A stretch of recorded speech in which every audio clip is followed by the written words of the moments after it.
Good morning. Beautiful day in New York City. My mask matches my tie.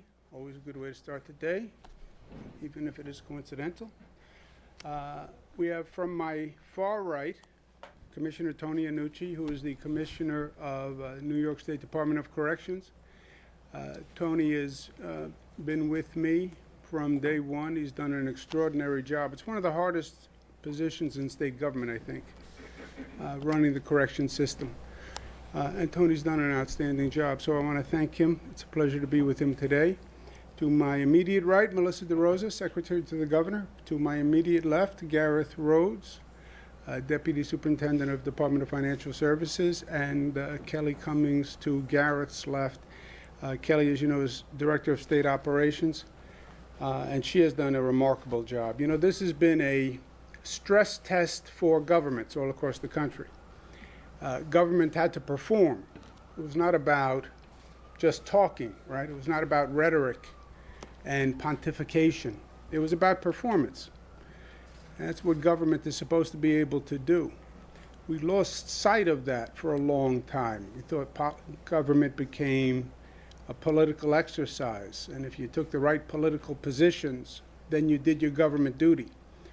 No, no, no. Government has to work, it has to operate, it has to function. And we've seen under this COVID stress test what governments could actually perform and what governments couldn't perform. All those logistical things, setting up testing sites, coordinating labs, doing the contact tracing. It was hard. Government never had a challenge like that before, not in my lifetime. And I'm very proud of the way the employees of New York State government responded, and I'm proud of Kelly Cummings' leadership. Let's talk about today where we are. We're day 145. A bright sunny day. Good news, all good news. 706 hospitalizations, lowest since March 18th. Number of deaths, 13. We don't like to lose anyone, obviously, and they're in our thoughts and prayers, but that is also good news relative to where we were. 3-day average of lives lost is down to 8. That is good news. Number of tests yesterday, 69,000 tests, 811 positive. That's a 1.1% positive rate. That is also good news. You look across the regions of the state, you see all good news. You see a little tick in the capital region, it's the Albany capital region. We had just about 30 positives from one July 4th party. One party, 30 positives, 28 positives. You understand why we say one bad event, one bad group can be a real problem. One party, 30 people. Remember what we went through in New Rochelle. One super spreader, first hotspot in the United States. One person can make a difference. But all the numbers are good. You look across New York City, likewise, all the numbers are good. Because it's good, we then say good news. Data is clear. We congratulate New Yorkers because they climbed the highest and hardest mountain, and we are on the other side. The big caution, the but we don't want to climb any more mountains. It was not fun. It tested the character of the people of the state, tested the competence of the government, and New Yorkers did it. But we don't want to do it again. And we're wary of new threats that are on the horizon. And that is the bad news, is the concerning trends that we're seeing around the country primarily. And it's important that we learn the lesson of what we have gone through. This is not that COVID descended on us yesterday. It's been 6 months. In New York, we were ambushed. Virus came from Europe. Nobody knew. Nobody told us. We woke up one morning, and the spike was already happening. We were ambushed. That's not where we are today. It's been 6 months. We know what COVID is about. We've been talking about testing and tracing and quarantine. It's been 6 months. Let's at least learn the lesson of the past 6 months. Let's learn the facts of the past 6 months. We're still having this same inane political discussion. Well, you should reopen right away. No, that was never the question. And now we have 6 months of experience to know what happens when you do that, right? It wasn't about do we reopen or not. The question was always, yes, you reopen. Of course you reopen. You reopen as quickly as you can. But you have to be smart in how you reopen. You have to follow the science and the metrics. You still have today people who are operating politically suggesting just reopen. Just reopen. Even President Trump isn't saying that anymore. And he was the main booster of that theory, right? And we see what happens when you rush a reopening. We have the proof of 6 months of experiments. Some states reopened right away. Some states, New York, said no. Let's do a phased reopening. Let's study the metrics. And let's do it intelligently. And in the long run, that will be better, because if we just reopen immediately, we run the risk of the virus going up and then we have to close. That is exactly what has happened. It's not a question of political theory. He said, she said, conservatives say this, this one said.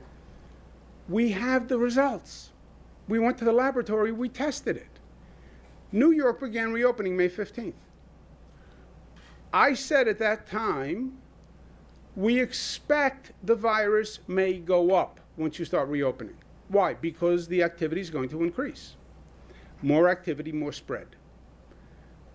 We started reopening. You know what happened?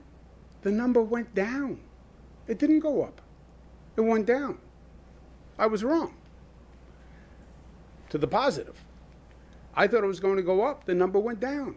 Because it was a smart reopening, because we're on top of it, we're studying the data, etc. Look at the states that rushed to reopen. And look at what is happening. Look at our curve versus their curve. It's undeniable.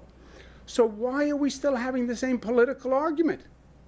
We know that rushed reopenings don't work, and the states that rushed to reopen are now reclosing.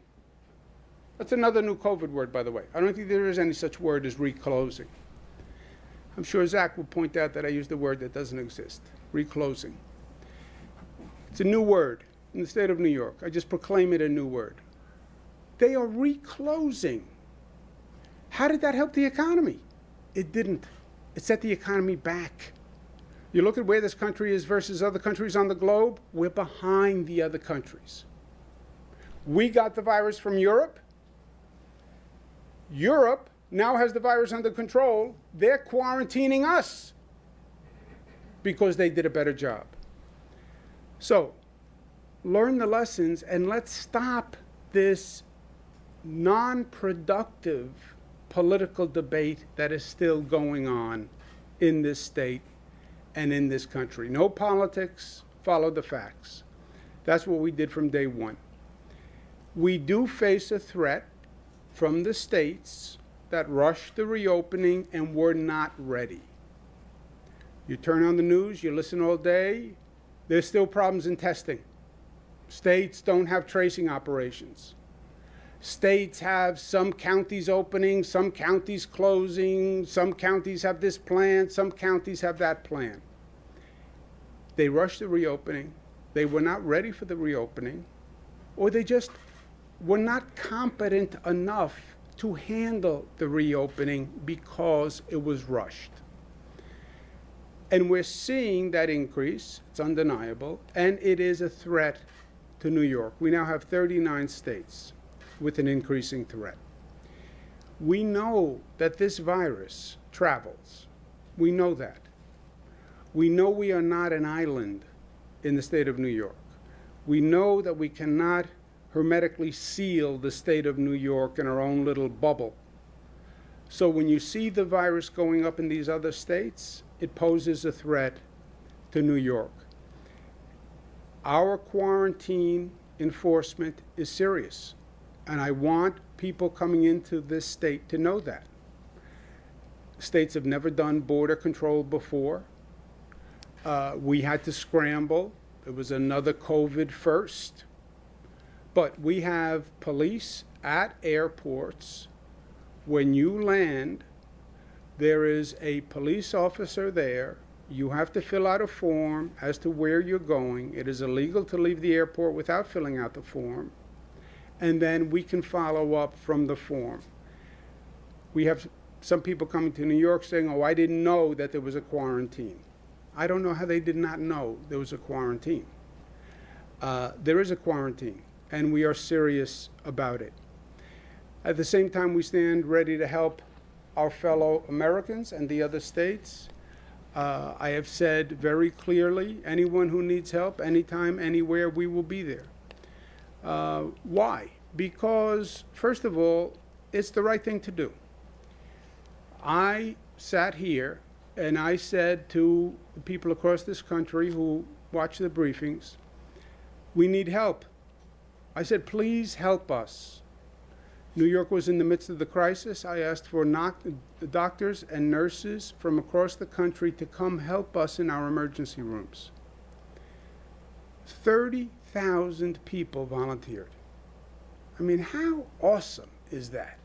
Think about that, 30,000 nurses and doctors who knew the threat. You're a nurse, you're a doctor, you know the threat about working in an emergency room, right? It's not like you're going in blindly. 30,000 people volunteered. I mean, how beautiful, how generous, how courageous. I'll fly to New York and I'll go into your emergency rooms.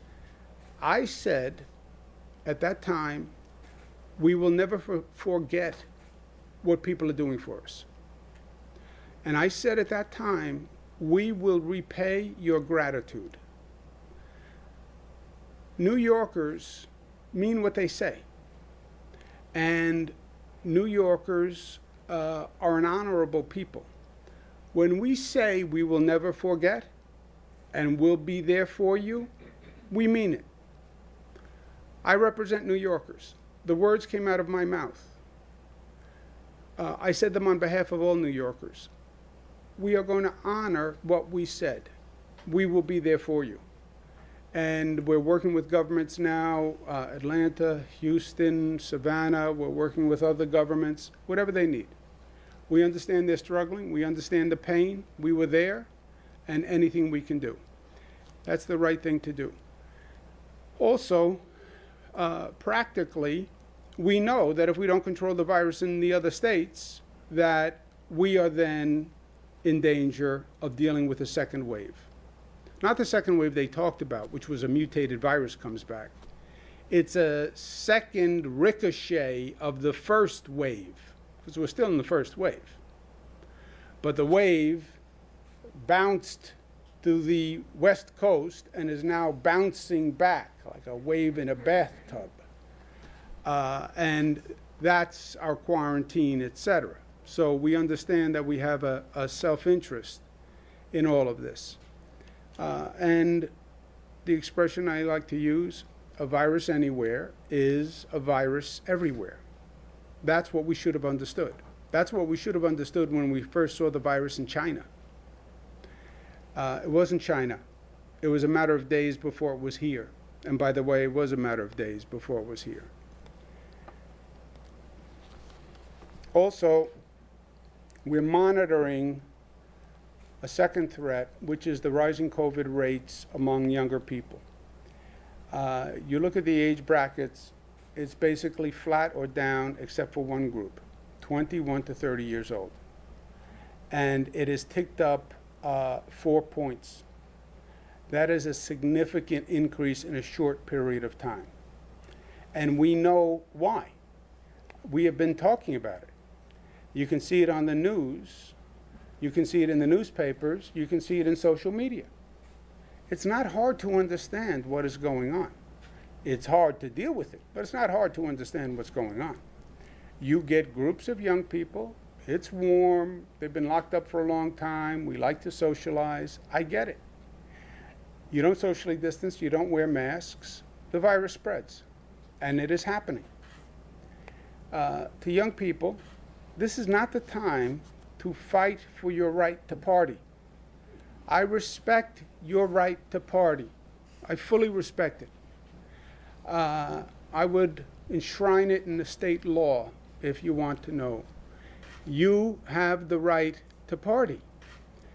But let's be smart about it, right? There is an attitude that young people are immune. You are not. 21 to 30, the virus can kill you. And if it doesn't kill you, you can bring it home and give it to someone inadvertently, and it can kill them. So they are laboring under false pretenses.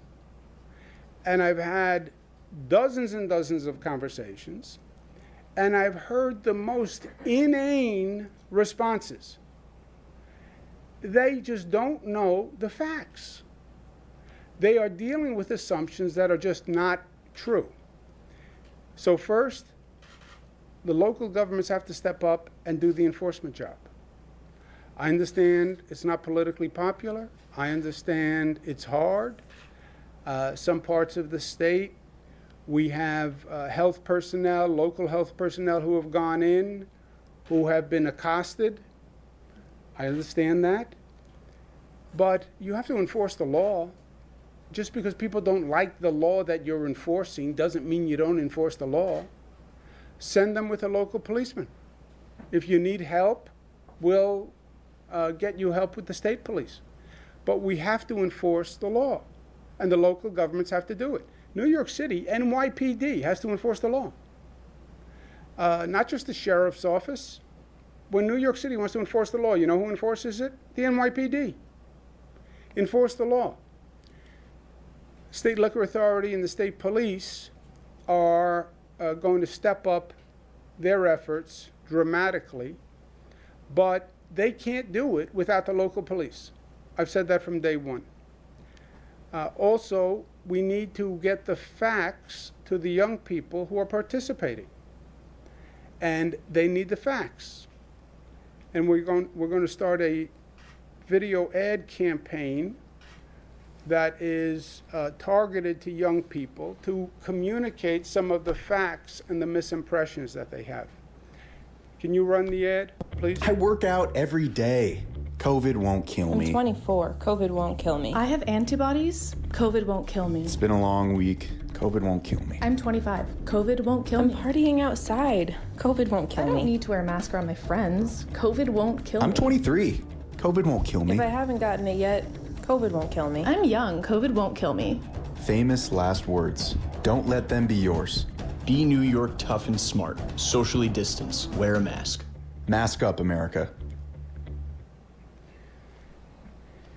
That's what you hear when you talk to a lot of young people. There is a total misconception of their vulnerability to this disease. And we hope that makes a difference.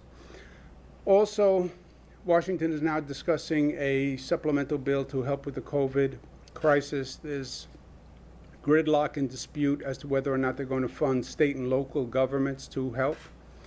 It's very simple. If they want to get this economy back running, you have to fund state and local governments. There is no economic model or research that says the economy is going to bounce back without funding state and local governments. The economic research says the exact opposite. Listen to Chairman Powell. Even the Wall Street Journal says the data shows if you don't fund state and local governments and they have to do dramatic cuts, that's going to hurt the economy. These Republican senators who say, well, they don't want to make the taxpayer pay to bail out blue states, Democratic states. Initially, Democratic states are the states that had the most COVID cases. Not true anymore. You now have Republican states that are suffering worse than Democratic states, right? And this hyper-political Washington attitude, why should a Republican Senate give funds to Democratic states? It's not even true. It is the epitome of hypocrisy. These Republican states have been taking money from the Democratic states for years. For years. You look at who gives and who takes, if you want to get to that basis.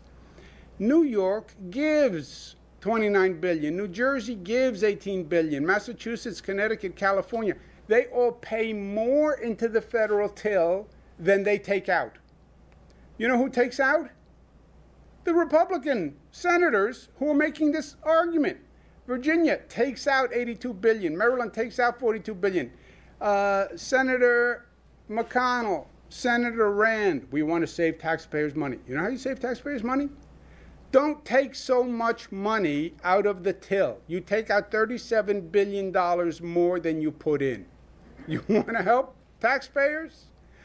Put some of the money back that you have been taking for years. That's how you help taxpayers. Question of federal troops in New York City. The president has sent troops to Portland, Oregon. The president just sent troops to Chicago, Illinois. The president is talking about sending troops to other cities. The president suggested he would send troops to New York City, troops, federal agents, etc. I spoke to the president about it. I don't believe there's any justification to send federal troops or federal agents to New York City, and I told him that. There is no federal property that is endangered that could justify the federal government having to send agents. The constitutional law is clear on this. The nation does not have a federal police force to deploy in their discretion. Policing is left up to the states. The president and I had a good conversation. He said he would not be sending troops into New York City. He did not say, period, ad infinitum, but he said that we would talk before he did anything. And New York was not included yesterday in the announcement that he was sending troops into Chicago. If the president were to do that, of course, we would sue. I believe it's blatantly unconstitutional. But a lawsuit in this case would also not be highly effective as a short-term measure. There are numerous lawsuits. Portland, Oregon has sued the federal government. Mayors have sued the federal government. The lawsuits take time. And for that lawsuit to work its way through the courts, you'd be talking about a significant amount of time. I think if they sent in federal agents, I think it would be inflammatory. I think it would be pouring gasoline on a fire. And that's the last thing we need in New York City. So the president said he heard me. He said he wouldn't do it. He said that we would talk if anything changed. It was a good conversation, and I'm going to hold the president to his word, and I have no reason to believe anything other than that. And the president said if there was a change, we would have a conversation first. But I'll stay on top of this and monitor it, and we'll see where we go from here. But so far, the president has not said anything different than we had on the conversation. In the meantime, New York City must focus on quality of life and essential services. The rationale used in Chicago was crime. We have had crime increase in New York City. We have to get on that. The homelessness, the graffiti. So we have work to do here in New York. Long term, for New York City, we will need a significant effort to restart the economy. And I've said that from day one. reimagine the economy, rebuild the economy. You have a lot of people who left New York City when COVID was at its height. You then have this transformation in the economy where people were home for 4 or 5 months working from home, and they were introduced to a new way of doing business. And you're seeing businesses across the country starting to modify their behavior. Maybe I don't need to be in the city. Maybe I don't need all that commercial space. Maybe I can have half my workforce work from home. Maybe I can stay in my summer house and work from my summer house and not pay the New York City income tax. So this is a very delicate moment that we're in. You put on top of that the crime increase, put on top of that the scenes of looting that we've seen, put on top of that issues with the homeless, issues with graffiti. It's a bad combination that we're going to have to address. Now, one thing at a time, we have to get through the current crisis, which is dealing with COVID. And we have to make sure there's no second wave, et cetera. But we're going to have work to do to restart and rejuvenate the economy. There's no two ways about that. One of the best things we've done is the amount of testing that we have done. You look at these other states that are still having trouble on testing. They're having long turnarounds on testing. Testing is your eyes and ears in this situation. Everything is anecdotal without testing. You have the number of hospitalizations, but that is a lagging indicator, and it's too late when the hospitalizations are going up. The testing was the only facts to tell you where you were today, and you need facts, you need guideposts to plan your strategy. We test more than any state. We test more than most countries. We've also tested, we do so much testing that we can refine the testing and we can test subgroups. We tested our subgroups of essential workers, because I was always worried we made essential workers continue working. Did we put them in harm's way? The essential workers were below the level of the overall community. New York City, the overall community is 19.9. Fire department was 17, transit workers 14, healthcare workers 12, NYPD 10. Why is the fire department high? It's fire department and EMT workers. So the EMT workers are really on the spot, right? They're the ones who are showing up. Look at the healthcare workers, 12%. How can the healthcare workers be at 12% when overall in New York City it was 19? How can people working in an emergency room have a lower infection rate? They're dealing with positive people all day long. How can that be? Because these work. These work. That's why, and that's why New York State was the first state in the United States to have a mask order. But we've done more and more testing, and we did testing in DOC's facility, Department of Correction facilities, okay? I've talked enough. Press test. You're the press. This is the test. We tested incarcerated individuals over 55 and over. How many individuals are there in the state prison system who are 55 and over? See, you like to ask questions, but you're not so good on the answering questions. Any guess? Come on. So, how many? 10,000. 10,000. 3,900, 55 and over. Why 55 and over? Because COVID affects older people more. What was the percent positive? How many people? Percentage is hard. How many people of the 3,900 tested positive? 3. How many? 3%. 3%? Any other bids, offers? I'd go lower. 20? How many people? What's your number? I'd go lower than 3. I'd say 2 or 1. 2 or 1? 1.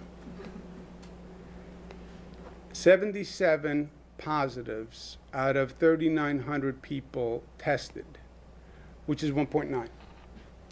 So I just want to applaud Commissioner Annucci, and I want to applaud Kelly Cummings. This is a congregate population, 55 and older. They were all asymptomatic, by the way, because symptomatic people had been tested. These were asymptomatic people, the entire population. So that was a job really well done. Because again, these congregate facilities are where we've seen a lot of trouble. So very good, because we are New York tough, smart, united, disciplined, and loving. Questions? Governor, regarding the situation, you said that you seem to speak to the president and successfully kind of held him off for doing something drastic, like bringing in federal troops or agents to assist with law enforcement, but then you said it is first on the state's part to act, or purview to act in a situation. Are we at a tipping point yet? I mean, do you feel as though we're at a point where crime and graffiti and homelessness are at a crisis point and something needs to be done to kind of course correct the way the city is handling it? I don't believe it is an emergency that would justify a state emergency declaration or a federal emergency declaration. You know, for the federal government to come in, there's only two possible rationales. I don't believe either are legal, by the way. One is fear of damage to federal property. That was the early conversation in Portland, Oregon. There were federal statues and they were being destroyed.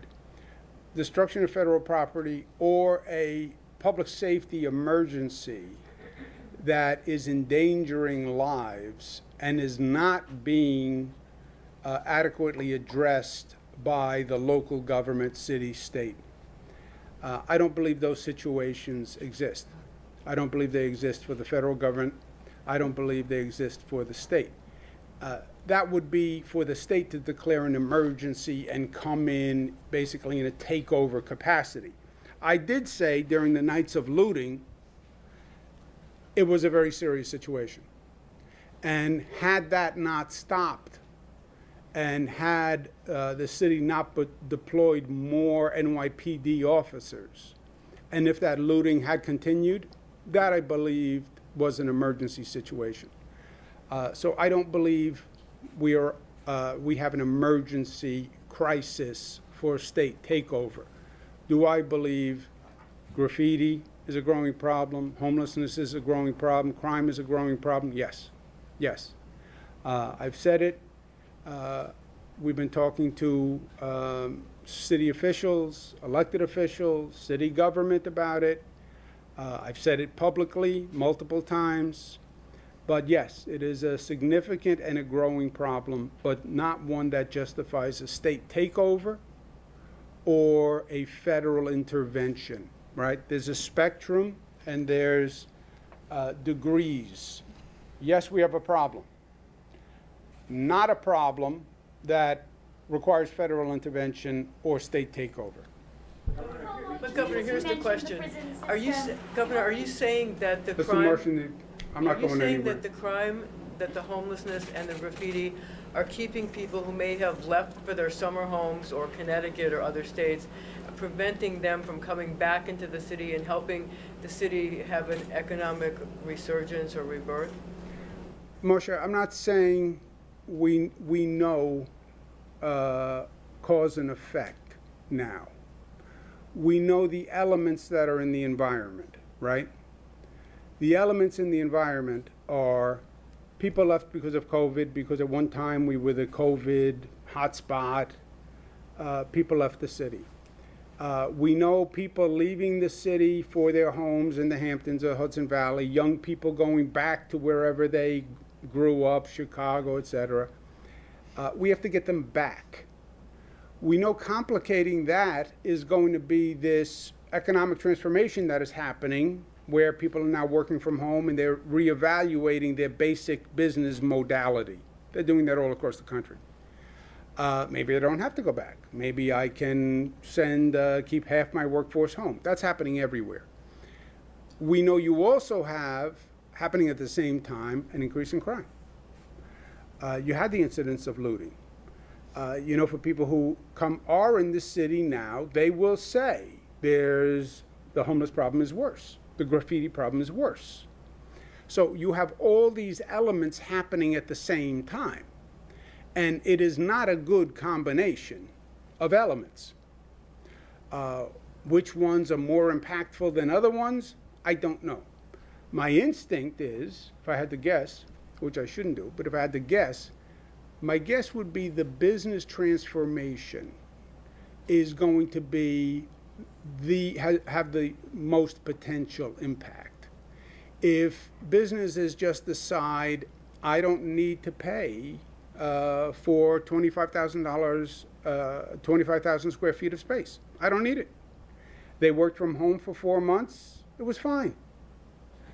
That could be a problem. And the other factors, I think, are aggravating factors. Also, one more aggravating factor. The main attractions for New York City.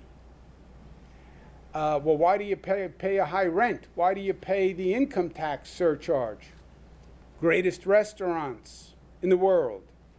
Greatest cultural institutions in the world. I love Broadway. All right, but those things are not operating now. So that's an element. You mentioned the prison system.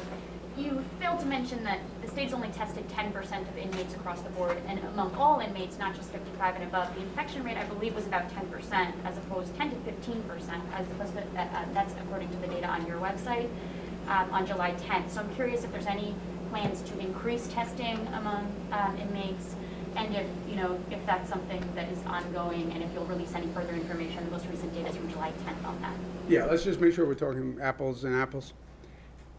The earlier test we did was an antibody test. The antibody test says, did you have the COVID virus in the past?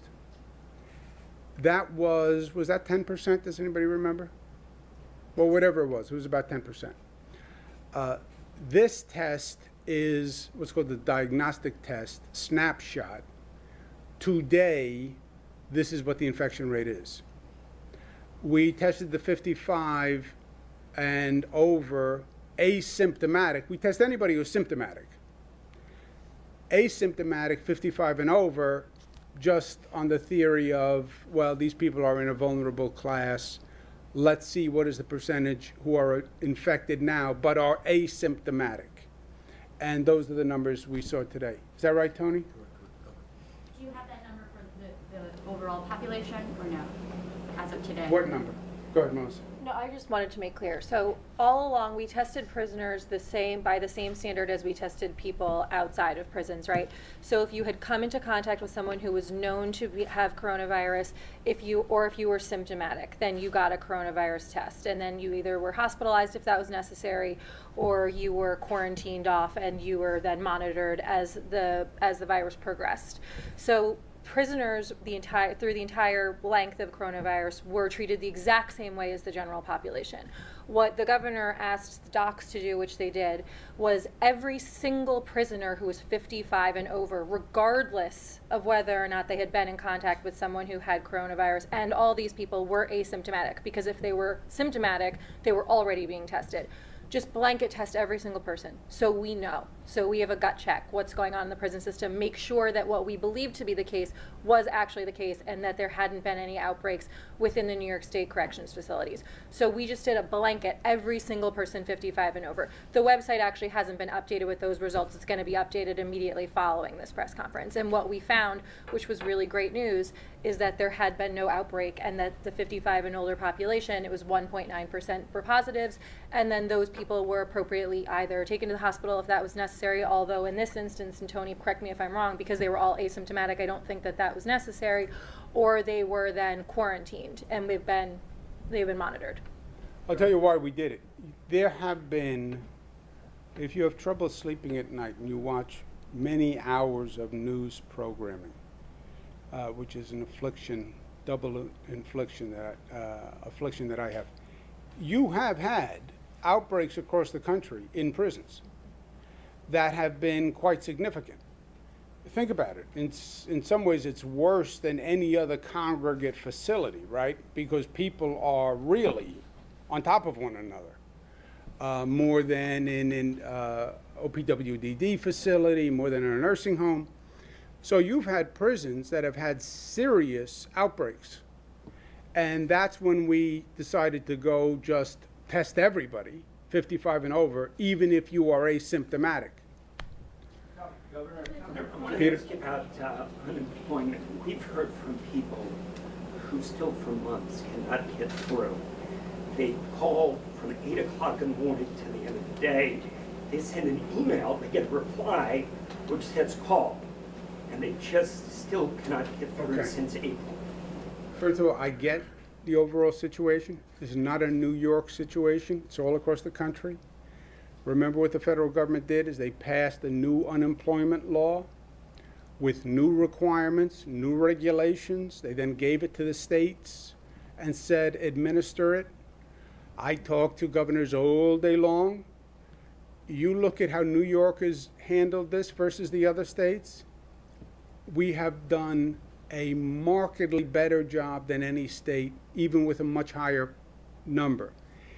You look at the number of people who have not yet gotten their check compared to any other state, we've done markedly better.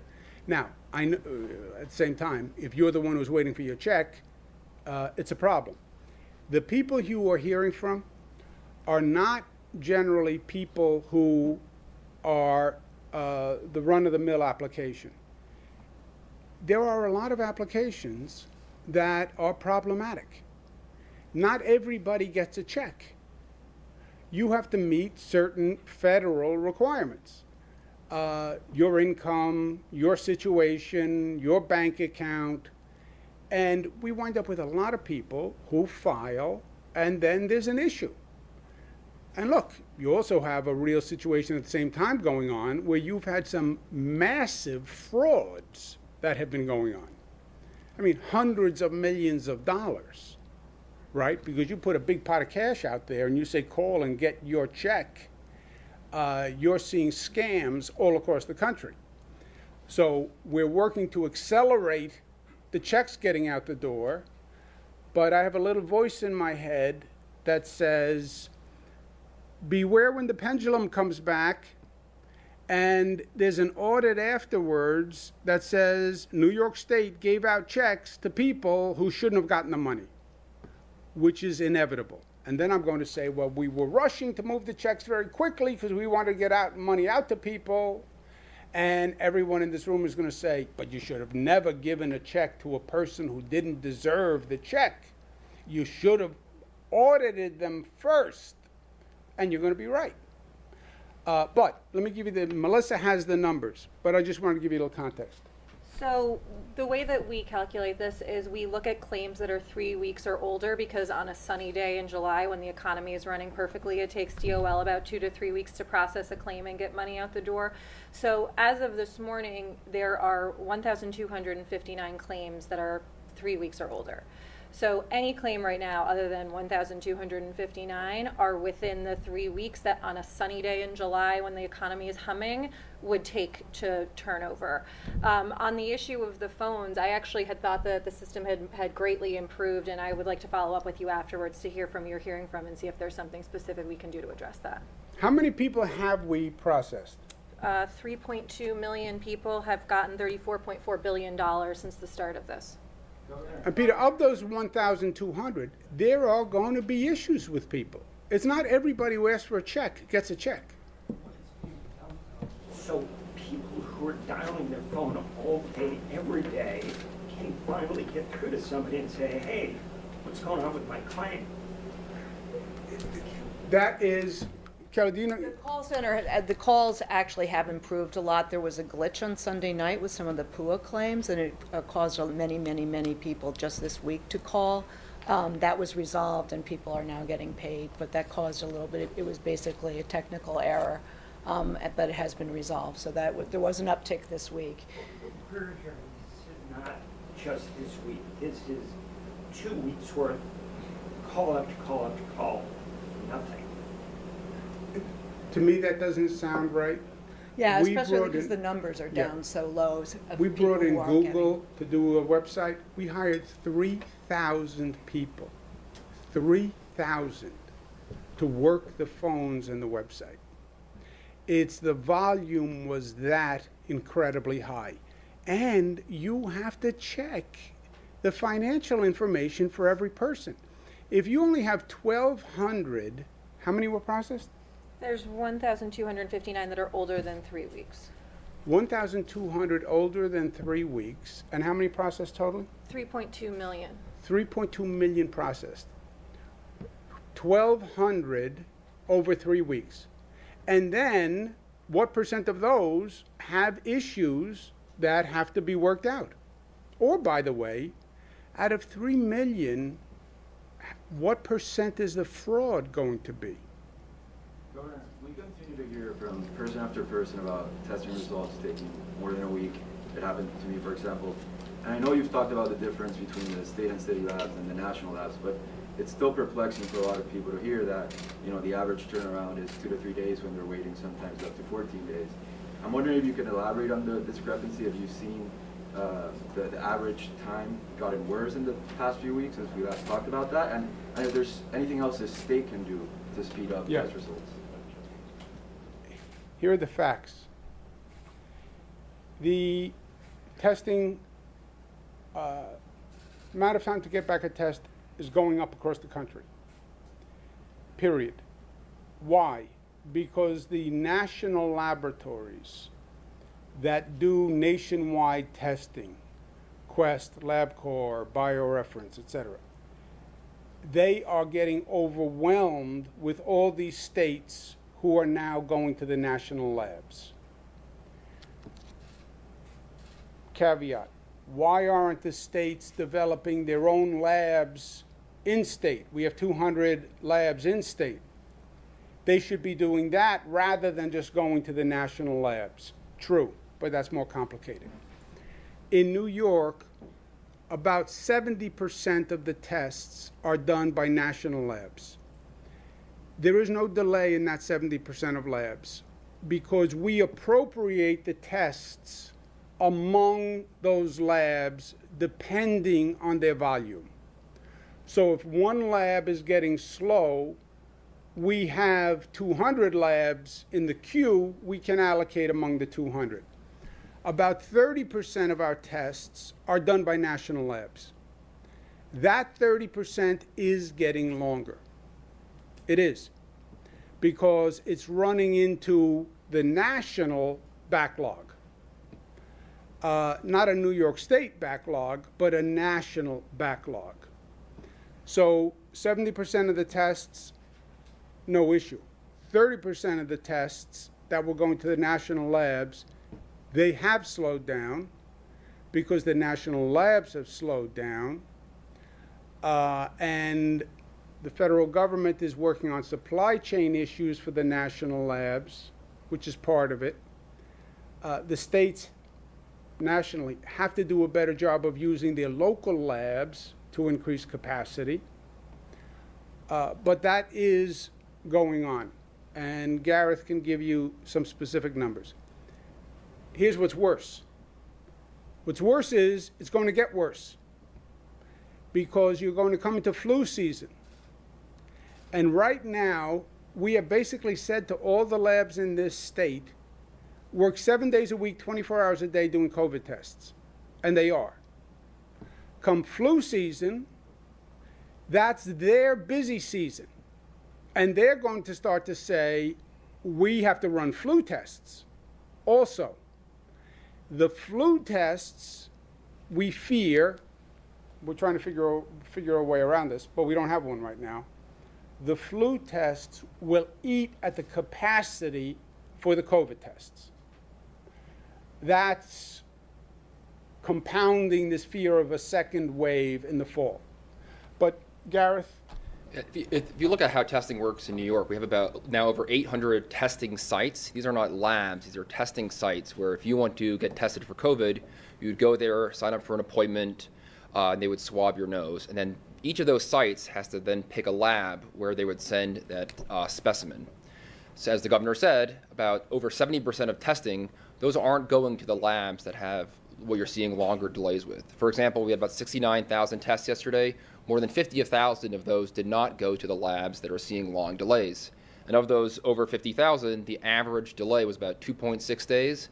The median is about 2 days. So yes, while you are getting those reports, and it's obviously any lag is not desirable, the majority of testing in New York is happening on a much shorter time frame, which most other states right now can't say. And that's because of the work the governor did and to develop this huge network of labs here in the state that are doing that kind of testing. But Luis, those are your numbers. Let me just make sure I heard them right. We did 69,000 tests.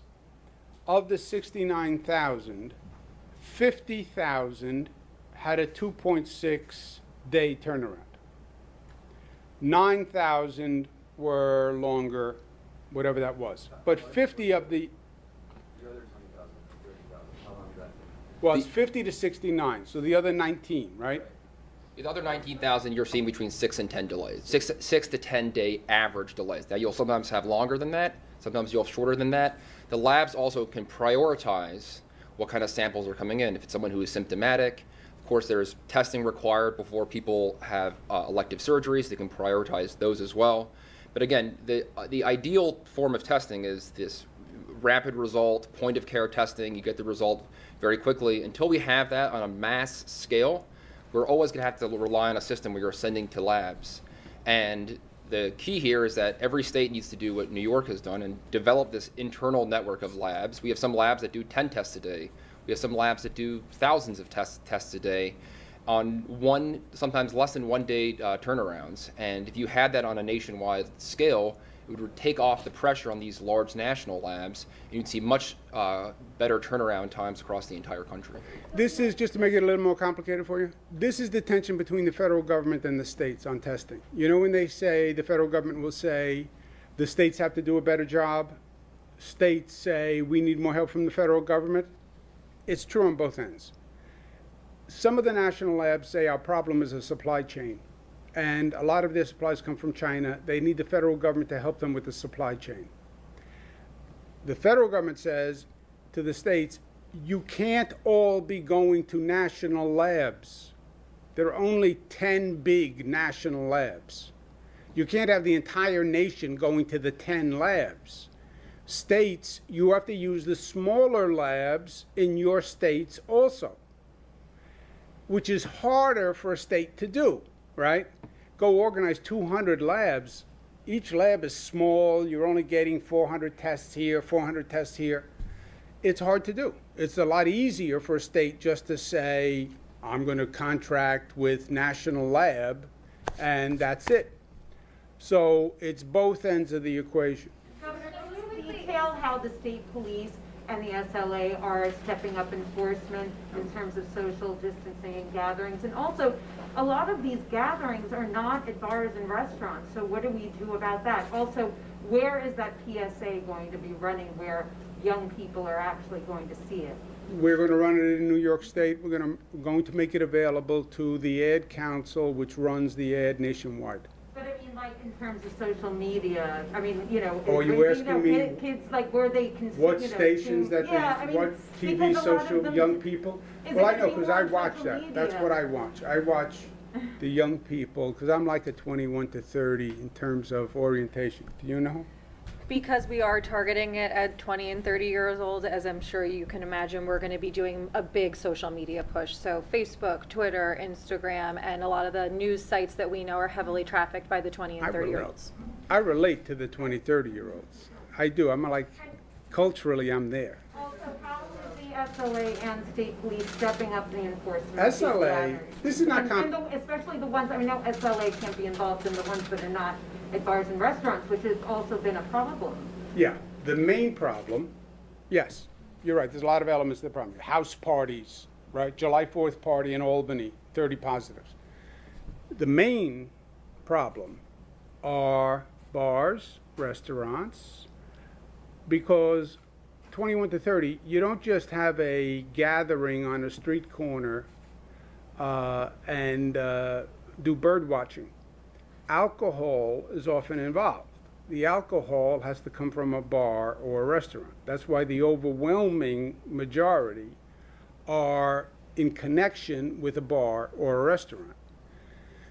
Not to belabor this, in New York State, we have one license for a bar and a restaurant. We don't have a separate bar license and a restaurant license. Most other states have two licenses, one for a bar, one for a restaurant. When they opened outdoor dining, they opened just the restaurant licenses. None of them, very few, opened bars, okay? The president now says young people don't go into bars, right? Most states did not open bars. Since we only have one license, we reopened bars and restaurants. But it was for outdoor dining. It was not for outdoor drinking. Bars that are now serving outdoor drinking, that was never legal. There was no bar license that allowed you to have a block party in front of the bar. That was never allowed. And this question of, well, food with the alcohol. Any bar, by our current law, existing law, let's call it that, any bar had to have food available. There is no bar that only serves alcohol. To be a bar, you had to have food available. Soups, sandwiches, etc. More than just hors d'oeuvres, chicken wings. You had to have some substantive food. The lowest level of substantive food were sandwiches. Even to be a bar, you had to have food available. We opened outdoor dining. Dining is you go with your friends, you sit at a table, you stay at the table, and you only connect with those people at the table, and the other table is socially distanced. What they have done with outdoor drinking, you don't sit at a table and drink. You mingle, you move, you say hello, you hobnob. That was never what outdoor dining was. So the SLA and the state police will focus on the licensed entity by the state liquor authority, the bar or the restaurant holder. And we are going to be aggressive about enforcement. Having said that, the state liquor authority and the state police cannot police the entire state. I don't know how many thousands of bars we have. We need the local government to do it. We need the NYPD. We need the Nassau Police. We need the Suffolk Police in the Hamptons. We need the Erie County Police. We need the Albany Police to do their job. Yes, go ahead. Regarding the new, thank you, Governor. Regarding the new restrictions put out by your administration yesterday, mandating that bars and restaurants may only serve food, a person, for example, can buy a $1 hot dog and not eat it, but just buy it just so they can hang around and drink. What are these rules actually effective? Well, there's a number of laws here. One of the laws is called the Open Container Law. You can't drink an alcoholic beverage on the sidewalk. Forget the SLA law. You can't drink an alcoholic beverage on the sidewalk. Zach violates it all the time. But it is illegal. So there are laws to enforce besides the SLA food law. But everybody knew what the difference between dining and drinking, right? It's a fundamental difference. Who didn't ask a question? Governor, regarding the elections, the upcoming elections, when do you plan on detailing what the states will do to ensure all absentee ballots are counted and safe? We are going to learn lessons from this last election.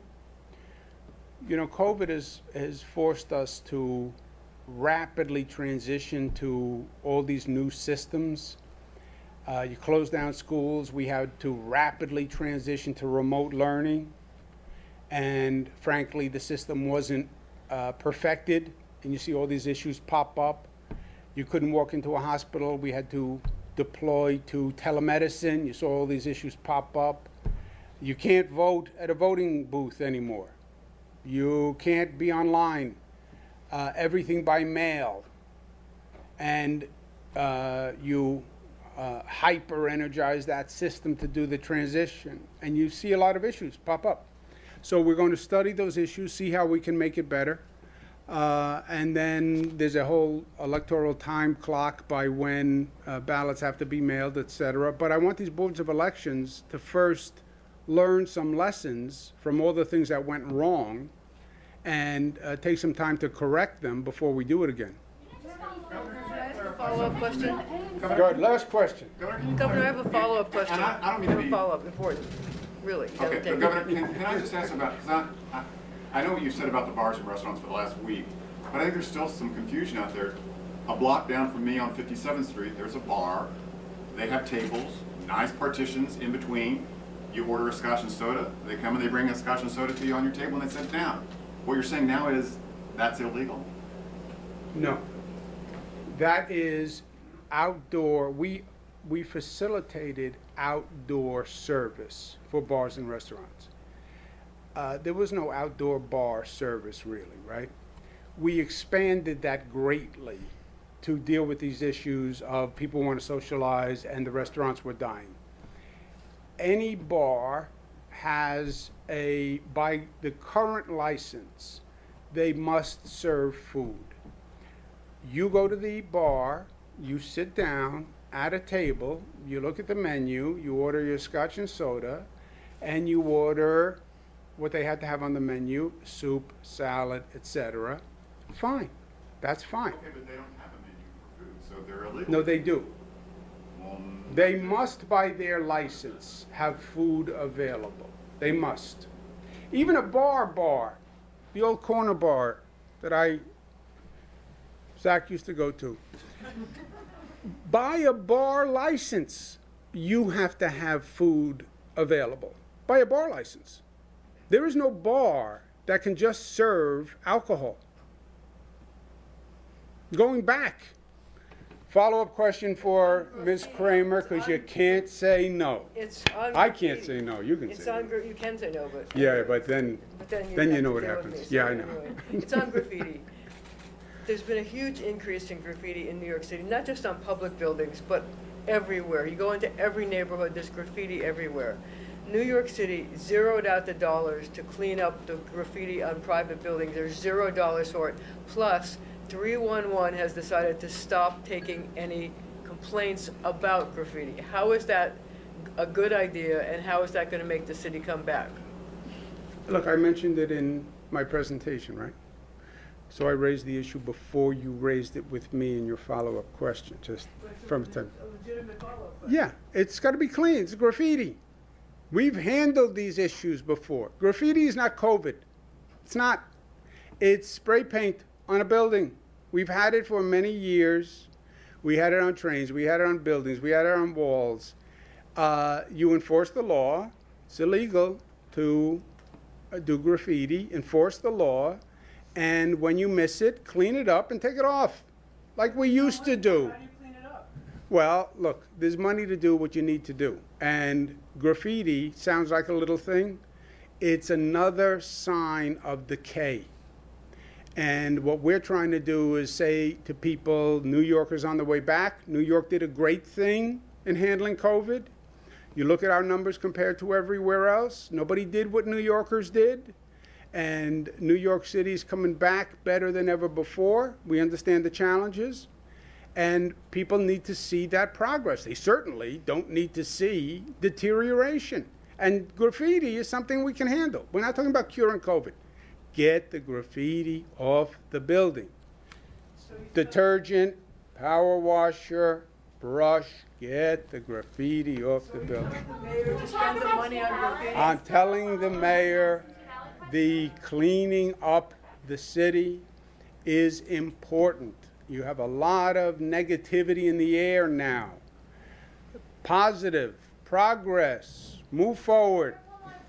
Thank you, guys. I'll see you again.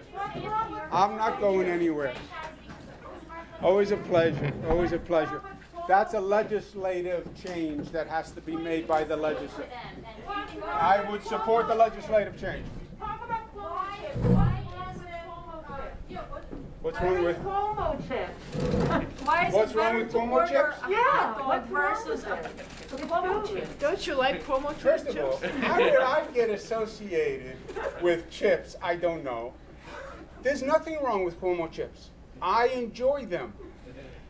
They do not suffice in the existing law as a bar serving food. This is a law going back to the old days. The bar had to have food available, soups, sandwiches, even Cuomo chips were not enough. Thank you, guys.